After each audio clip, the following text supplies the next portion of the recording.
So, back at it. Today I'm going to unmold this little coaster that I made for my friend's daughter. And I'm going to give my hand at a top coat. I've never done a top coat before, but for some reason I think I scraped the cup that I originally mixed the part A and part B in, and the middle is kind of sticky. I don't know if you can see the difference right here, but if I touch that, it's super sticky, so I have to put a top coat on it. Anyways, here it goes. I also tried for the first time using rhinestones, and I think from what I can see, some of them may have floated a little bit, even though I didn't put them in when it was deep. Ooh, that's really pretty. But yeah, they definitely floated. And the rhinestones don't really even look like rhinestones because the top part is clear. Really all you can see are the little silver disc underlays that are the bottom of rhinestones. But I got these flowers in a pack from Amazon of dried pressed flowers. There's several different brands, all comparable price-wise. Oh, very pretty. So the first layer was just clear with a little bit of different glitters mixed in with it. And then on top of that, I used a little bit of white pearl mica powder. You can see the different layers right there. But I wanted it to still be a little transparent. It gives it a really nice look. All right, let's see.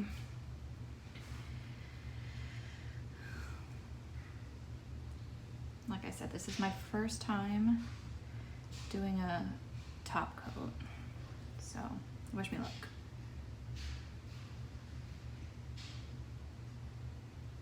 But I see you gotta go right up to the edge without actually going over.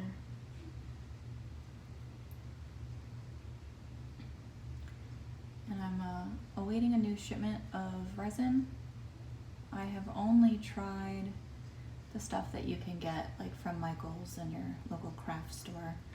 I'm very new to resin. I've always loved art, been pretty crafty. I happened upon some flow art a couple of years ago when I was at home after I ended up having a double mastectomy, and I was at home recovering for a very long time, and I wanted to get back into painting or therapies, and painting is kind of one of my therapies. But painting actual like things isn't very therapeutic to me because I end up being like too hard on myself, and it's kind of stressful if it's not going how you want it to go. So then I found flow art with acrylic, and I tried that. I actually really like it. I still do that. I really am still would be considered very new to actually doing it. I've watched it for a couple of years, but watching and doing is completely different.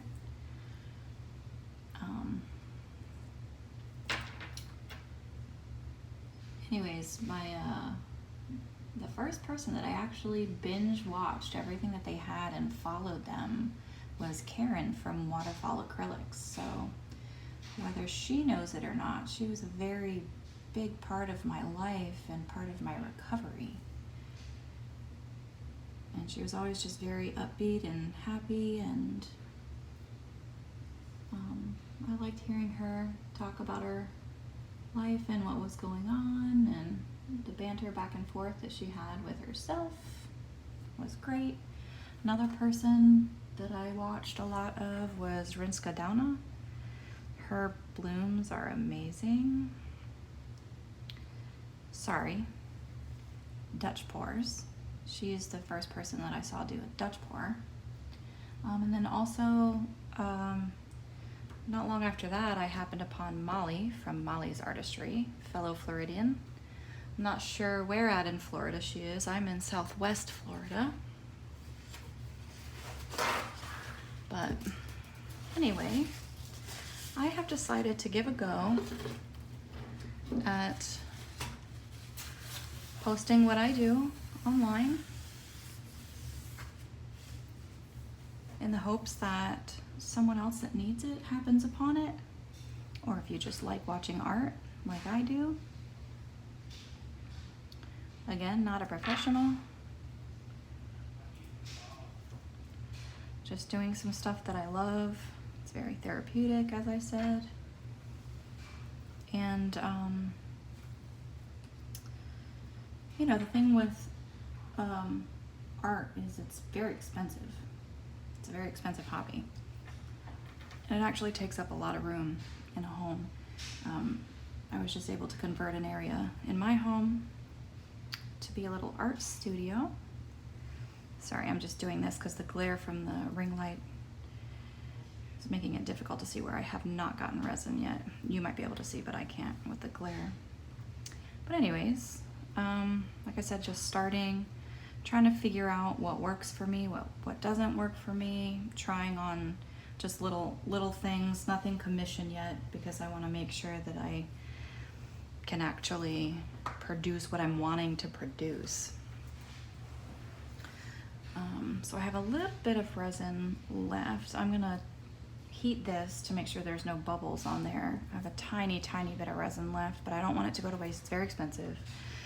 So I did make sure and clean out this little diamond mold. I'm gonna add a little bit of glitter into this, and then all my extra little resin bits that I have like that, I'm just gonna continue and layer into this little diamond. So I'll make a cute little paperweight or something. But I will eventually get into commission pieces. I also love flower drying. I have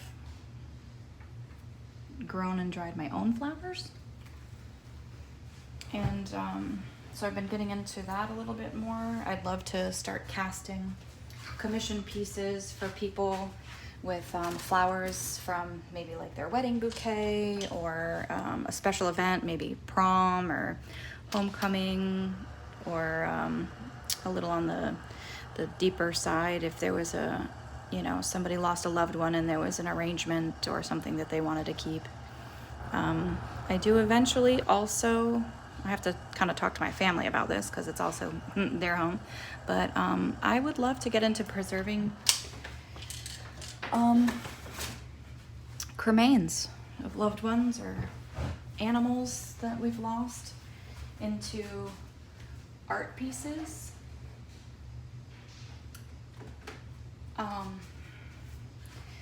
And also little, I think I'd call them travel stones, if you would, because I know I lost my little brother many years ago, and he's still a huge part of our life. And I want to travel with him, but you have to have special documentation to travel with ashes,